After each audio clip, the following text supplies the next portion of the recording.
I'll try and be as brief as possible. But I'll start with the quote by Maya Angelou. I think most of you know her. She said, I've learned that people will forget what you said. People will forget what you did. But people will never forget how you made them feel. Now, colleagues, as journalists, senior journalists for that matter, this Safe to Learn initiative is all about how you're going to make our pupils feel when you report about them. Something that they'll never forget.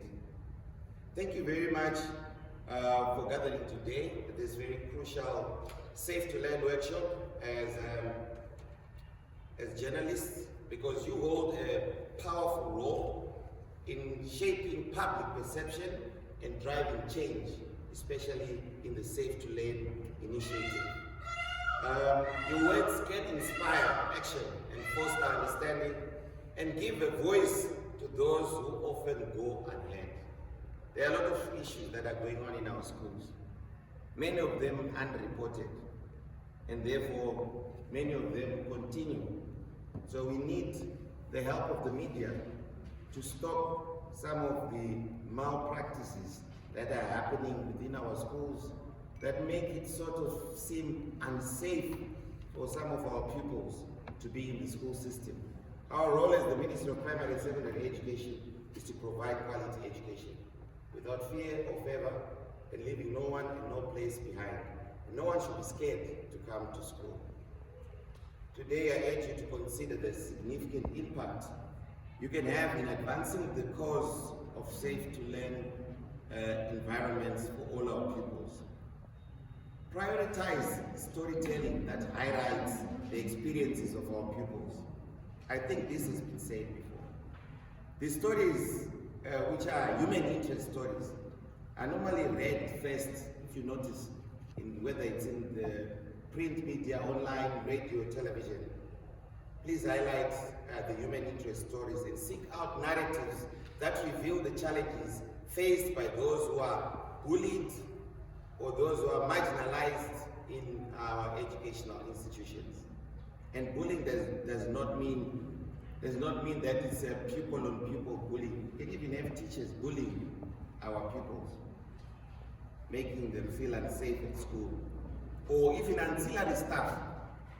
I think you remember there was a school some years back in Mashonaland East, along the Harare-Mutare Road, where an ancillary staff member, I think, victimized quite a number of primary school kids at a boarding school.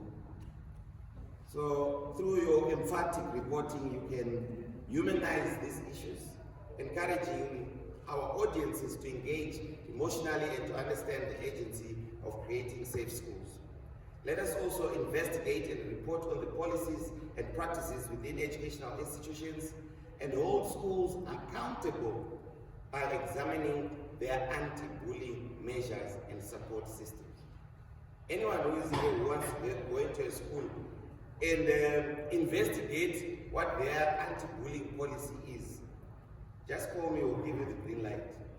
And the head is supposed to give you that anti-bullying policy. And then you can report. So that you make sure that there is order in all our schools. 1, 2, 3 schools have their anti-bullying policy exposed in the media for the lack of critical information on policy issues, or for a very robust anti-bullying policy. So be it. It then encourages others. Because we want to find out, are these policies being implemented effectively? Are there gaps that need addressing? So by shining light on some of the aspects of those policies, you can then advocate for the necessary improvements and inspire action from policymakers and educators alike. Another strategy is to collaborate with schools and organizations dedicated to this cause. So if you collaborate with our development partners, we've got quite a list. I think some are on our website. They can even sponsor if you want to really do a massive advocacy on the Safe to Learn initiative. One of the partners is actually sponsoring this workshop. because it's very close to their heart, most of our development partners. So let us also partner with the local advocacy groups to amplify their messages and to share resources. It was talked about, let's have community leadership, traditional leadership. Let's engage them. So by working together, you can create a network of support that strengthens the movement for safer learning environments. Moreover, let us utilize our platforms to raise awareness about mental health. The social media platforms. Let us raise awareness about issues related to bullying and violence in schools. My brother, Mr. Chin, the schools in the high-density suburbs of Bulawayo, there are gangs there. Are you aware? There are gangs that fight, gangs, and the gangs have got weapons, some even Okapi knives. But this is in our schools. Let us name and shame that and make sure that we bring order. Let us highlight the importance also of mental health. I mentioned that before, and the mental well-being of our pupils, and the need for them to also have accessible support services.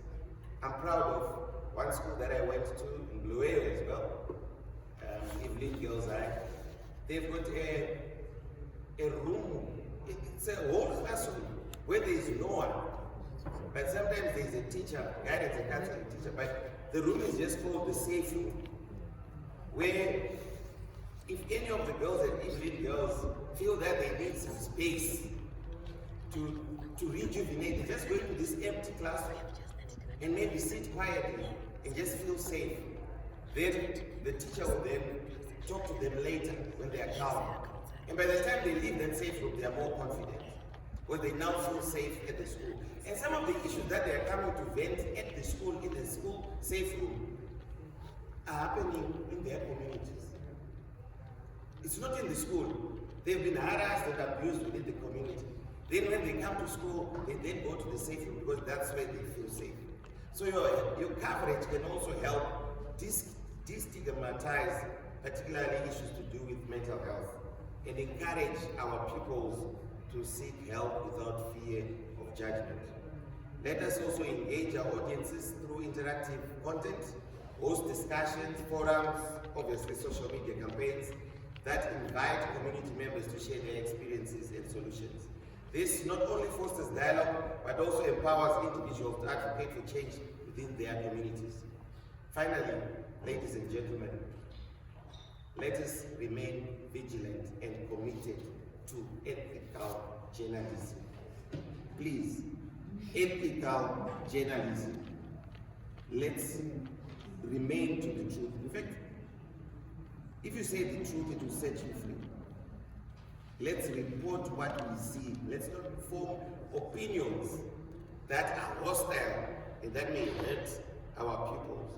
So let us ensure that your reporting does not inadvertently harm those you aim to protect. So when you are reporting and then you report something adverse about that very people you're trying to protect, it does more harm than good.